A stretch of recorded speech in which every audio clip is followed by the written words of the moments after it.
The Further Education of OverSoul 7 by Jane Roberts. Read by Martin John.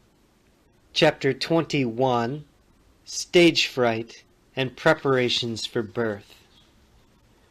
OverSoul 7 grinned at Cypress and said, "I hope it isn't as difficult to get Lydia through her birth as it was to get her through her last death.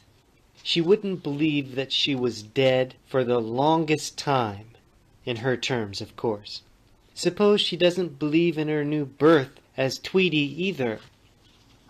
Seven materialized as the 14-year-old male to complement Cypress' image as a young woman teacher. The two of them stood in a replica of the room in which Lydia would be born, and Seven looked around with a worried air. "These rehearsals always confuse me," he said. "I think I've got it all right. There's the cradle and the bureau, complete with linen in the drawers. Everything is perfect 17th century, and I've explained Lydia's role to her time and time again. I think she has it down pat. How to orient physically inside the baby, how to organize her perceptions." Seven had started counting the points he'd mentioned on his fingers, but Cypress said, "Stop that, Seven. When you worry about details like that, you always make me nervous." "Details?" Seven said indignantly. "Easy for you to talk. You just instruct, and I'm out in the field, so to speak." He broke off, staring at the cradle. He'd materialized it all right. There it stood, made of lovely earth oak wood, but he'd forgotten to make it solid in space, so that even though the shape was right, it stuck up like a piece of flat board. "It's a good thing that this is just a classroom situation," Cypress said, "or you'd be in trouble. No real baby would fit into that cradle. Talk about details." "Well, I'm glad this isn't an examination because I lose points on details in every examination I take," Seven said. "There, the cradle's right now." He grinned and added, "My marvelous inventiveness makes up for a lot." Cypress tried not to smile, and she said with just a gentle touch of severity, "Well, remember, you have to make sure that everything is in readiness for Lydia's birth as Tweety. I presume the new parents are all prepared, and that they have all the necessary background information." "Right, absolutely," Seven said briskly. "I've talked to Joseph over and over in his dream state. He understands why he and Lydia choose to be father and daughter, or rather why he and Tweety have." "And Bianca?" "Bianca understands that she and Lydia will have certain creative conflicts in order to help each other resolve challenges they want to work out. But they'll love each other just the same. And," Seven broke off and groaned. Joseph suddenly appeared, wearing a toga. He strode angrily across the room and stood in front of OverSoul 7. "Here you are in one of my dreams again," he said almost threateningly. "Or I'm in one of yours. I can never tell the difference. I'm in terrible trouble, and you've got to help me." Cypress dematerialized diplomatically. Seven said, "Joseph, you do this all the time. Come and bother me when you're not supposed to. What is it now?" Joseph began to stride nervously back and forth, scratching his dream head and glowering at Seven. "I never know when I'll have one of these crazy dreams, and I never know what to do in them," he said. "But I knew I'd find you somehow. Now my wife is going to have a baby at any moment. How will I get my painting done? She's made my studio over into a nursery, just to rub it in. He glowered at 7 again. His brown mustache quivered. I wasn't cut out to be a father, he wailed. I wasn't even cut out to be a husband. He sat down on the bed, and 7 grinned. The bed creaked, just like a real one. Not bad for a hallucination, he thought. But Joseph put his head in his hands and looked about ready to cry. Come on, 7 said. We've been through all this 10 times. You said that you wanted to be a father so you could understand corporal creativity as well as creativity through art, so you could help form a new life and study living art. Well, I take it all back, Joseph moaned. A painter has enough problems. He has no right to father babies. Paintings don't cry and smell and take a woman's attention. Why, you're jealous of Tweety already, 7 exclaimed, almost scandalized. Bianca's giving her my old studio, Joseph shouted. I didn't know she was going to do that. Tweety's going to be your greatest model, 7 said. She might even coax you into being a real good artist. I'd rather use the cat for a model, Joseph said, thundering now. And this is all your fault.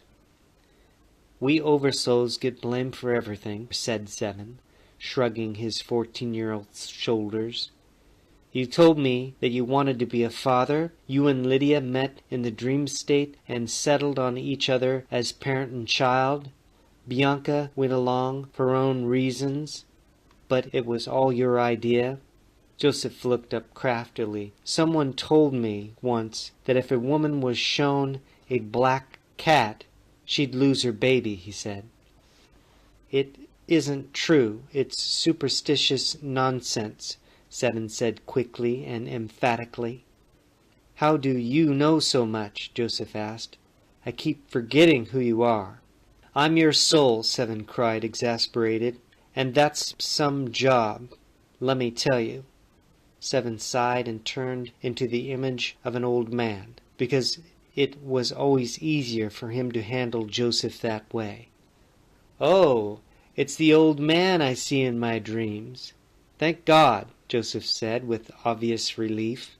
Did you hear what I was saying? I did, 7 said kindly and wisely. He had a white beard, white hair, and the saintliest blue eyes imaginable. Joseph started all over again. My wife is going to have a baby. Just earlier today, I felt wonderful thinking about it. But now, I'm filled with doubts. Besides that, I'm scared and I feel like a coward. I should be feeling parental and acting like a tower of strength or something like that. You can feel any way you want to, 7 said. I can, Joseph said with surprise. It's quite natural to be upset and have mixed feelings. Here, I have someone who might make you feel better, 7 said, and mentally he called for Lydia. She materialized in an instant, very cleverly, 7 thought, as a lovely young woman several years younger than Joseph. Oh, it's you, she said. You're getting cold feet, are you? Never mind. So am I. How odd it really is. Imagine me being a baby and calling you Daddy or Dada, or what shall I call you? Oh God, Joseph said, sputtering and laughing all at once. I remember the whole thing now. This is how I'll look when I'm grown up. Won't I make a great model for you? Model, Joseph said, making a grab for her and grinning. Let's not let things get out of hand, 7 said. Joseph, do you feel better now? Joseph kept grinning and nodding. Well, You both have to get out of here then, Seven said. You're sure it's all settled? Joseph and Lydia shook hands almost formally. I feel much better, Joseph said. Then he exclaimed, "Oh," and disappeared. What happened? Lydia asked. He must have awakened or something startled his body, Seven answered. But technically, you shouldn't be here either. I'm rehearsing the inner mechanics involved in the birth. I did want you to reassure Joseph, though. Now, have you any more questions? No, right now I feel fine.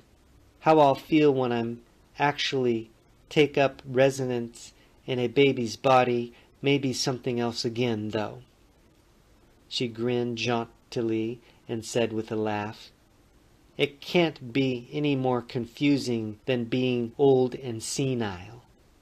And I got through that all right. But when do I actually become Tweety? Seven turned back into his 14-year-old image. I told you, it's your choice, really, he said. You can become Tweety at the physical birth, or just before, or just after. Babies have a body consciousness, and the self or spirit comes in when it wants to, so to speak, of course. But the body consciousness gets lonely if you wait too long. It needs support, but really, you'll just know the proper time. Lydia smiled and took the form of the old woman she'd been before her death. She had a visor cap set askew on cropped white hair. She wore a pair of slacks, a shirt, and held a cigarette in her hand. Funny, such a comfortable image in a way, she said. It sort of heightens the contrast when I think of being a child again. On the other hand, it makes me feel older than Joseph, who's going to be my father. I hope I can handle him all right. That's no way for a daughter to talk, Seven said. He started to laugh, but suddenly Lydia turned serious. She said soberly, Remember, though, you promised to do something special for me, or for Tweety, to give us some kind of knowledge to compensate for all the distortions we've discovered about the gods. And it must be something a child can understand. I promise, and I'll do it, Seven said. And it will give you some inner guidelines to begin your new life. And you won't forget me. I mean, me, Lydia, she asked. Never, and besides, it doesn't work that way. Goodbye for now, dear Lydia, he said, and Lydia disappeared. OverSoul 7 waited somewhat nervously for Cypress to materialize. I see you have your work cut out for you, she said, reappearing. Have I? I'll say I have, Seven said, grinning all over his 14-year-old face. Aren't they something, though, my personalities? Aren't they unique? I do hope they manage everything all right. In chapter 21, Peace, Light, and Love, Aloha.